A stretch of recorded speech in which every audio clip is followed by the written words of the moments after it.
আব্বাস সিদ্দিকী ভাইজান যে সংগঠন করতো আহলে সুন্নাতুল জামাত, আমরা সেই সংগঠনটা অ্যাক্টিভ ভাবে করতাম। সেই সংগঠন দেখলাম আস্তে আস্তে আইএসএফ এ কনভার্ট হলো, আইএসএফ এর রাজনীতিতে পরিণত হলো। কোন আইএসএফ? আইএসএফ হলো একটা মৌলবাদী দল।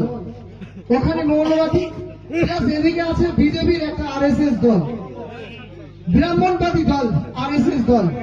যে আরএসএস সর্বদা ভারতবর্ষের বুকে সাম্প্রদায়িক শক্তি, যে সাম্প্রদায়িক শক্তি হিন্দু মুসলমান সর্বদা ভেদাভেদ লাগিয়ে রেখেছে।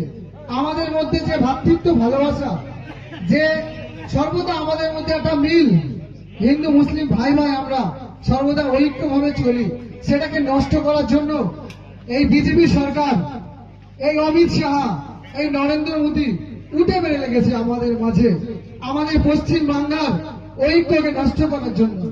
তাই বন্ধু, যে সকল যুবক ভাইরা এখনো ভুল বুঝে আমাদের থেকে এড়িয়ে আছো, টিএমসি থেকে এড়িয়ে আছো, আইএসএফ করছো, আমি তাদের উদ্দেশ্যে একটা কথাই বলবো। আপনারা, আমিও আপনাদের ভাই, আপনাদেরই একজন বাবু ছেলে, বা আমি যে তোমাদেরই ভাই। আমি বলছি, তৃণমূলের ছত্রছায়ায় আসো, সবাই অ্যাক্টিভ ভাবে আমাদের দলটা করো। তাহলে আমরা কি করতে পারবো আগামী দিনে? এই কুচিয়াপাড়া থেকে আমরা যদি ঐক্যবদ্ধভাবে লড়াইটা করি, আমাদের যদি এইসব বুথগুলো প্রচুর পরিমাণে কাসেম সিদ্দিকীকে জয়লাভ করিয়ে দিতে পারি, তাহলে আমরা আগামী দিনে বলতে পারবো যে আমাদের বুথ থেকে অনেক ভোটে জয়লাভ করিয়েছি। আমাদের কাজগুলো বুঝে দাও। আমাদের যে রাস্তাঘাট এখন অনেক বাকি আছে, আমাদের কাজগুলো করতে হবে। আমাদের এই কাজগুলো করতে গেলে আমরা হেরে গেলে তো হবে না, জিততে হবে, জিতে আমাদের কাজগুলো করতে হবে। কারণ ভাঙড়ে দেখেছি 5 বছর নওশাদ সিদ্দিকী জিতে আছে, ওখানে জিতে আছে, কিন্তু ওখানে যে হসপিটাল বারবার আওদা করেছিল আব্বাস সিদ্দিকী তথা নওশাদ সিদ্দিকী বলেছিল যে আমরা হেরে গেলেও এই ভাঙড়ে আমরা একটা হসপিটাল গড়ে তুলবো, কিন্তু আজও হলো না। তাহলে উন্নয়ন করতে গেলে আমাদের যে দল, আমাদের যে মাননীয় মমতা ব্যানার্জি মানবিক মুখ্যমন্ত্রী আমাদের পশ্চিম বাংলায় এখন আছে, তিনি প্রচুর উন্নয়ন করছেন, মানুষের সঙ্গে আছেন। কোনো পার্টি দেখে না দিদি, কোনো পার্টি দেখে না, কোনো রং দেখে না, প্রত্যেকটা মানুষের দুয়ারে দুয়ারে উন্নয়ন পৌঁছে দিচ্ছে। কি কি উন্নয়ন দিচ্ছে? আমরা এই যুবক বিগত এই 1 মাস হলো যুবসাথীর টাকা পাচ্ছি। কে দেবে যুবসাথীর টাকা? 1,500 টাকা করে আমরা তো পাচ্ছি, টাকাটা তো পাচ্ছি।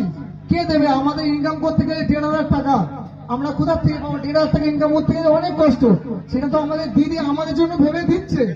তারপরে লক্ষ্মী ভান্ডার, মা বোনেরা যে লক্ষ্মী ভান্ডার গুলো পাচ্ছে প্রত্যেক মাসে 1 তারিখ থেকে 5 তারিখের মধ্যে মা বোনেদের মুখের হাসি ফুটে উঠছে। কেন? 100-200 টাকার জন্য কারোর কাছে যেতে হচ্ছে না, মাগুলো সেই অ্যাকাউন্ট থেকে তুলে আনছে, খরচা করছে। ছেলে পিলেদের হাতে 200-100 টাকা বা খরচা করার জন্য স্কুলে যাচ্ছি, করছি 10 টাকা নিয়ে যাও, সেগুলো দিতে পারছে। সেই ভাবনাটা কে ভেবেছে আমাদের জন্য? দিদি ভেবেছে। তাই বিগত দিনে আমরা দিদির হাতকে শক্ত করব। আমরা পীরজাদা কাসেম সিদ্দিক মহাশয়কে আমাদের সাদমপুর অঞ্চল থেকে প্রচুর ভোটে জয়লাভ করিয়ে আগামী দিনে আমরা বিধানসভায় পাঠাবো। বিধানসভায় পাঠিয়ে আমরা বলতে পারবো যে ভাইজান, আমরা আমাদের অঞ্চল থেকে প্রচুর ভোটে জয়লাভ করিয়েছি, আমাদের কাজগুলো বুঝে দাও। আমাদের রাস্তাঘাটগুলো বাকি আছে, আমাদের পানীয় জল বাকি আছে, আমাদের শিক্ষা যেগুলো বাকি আছে, যেগুলো খামতি আছে, আমাদের এখানে উন্নয়ন হয়েছে, হয়তো আমাদের মধ্যে মতৈক্য আছে, সেগুলো আমাদের সমাধান করতে হবে।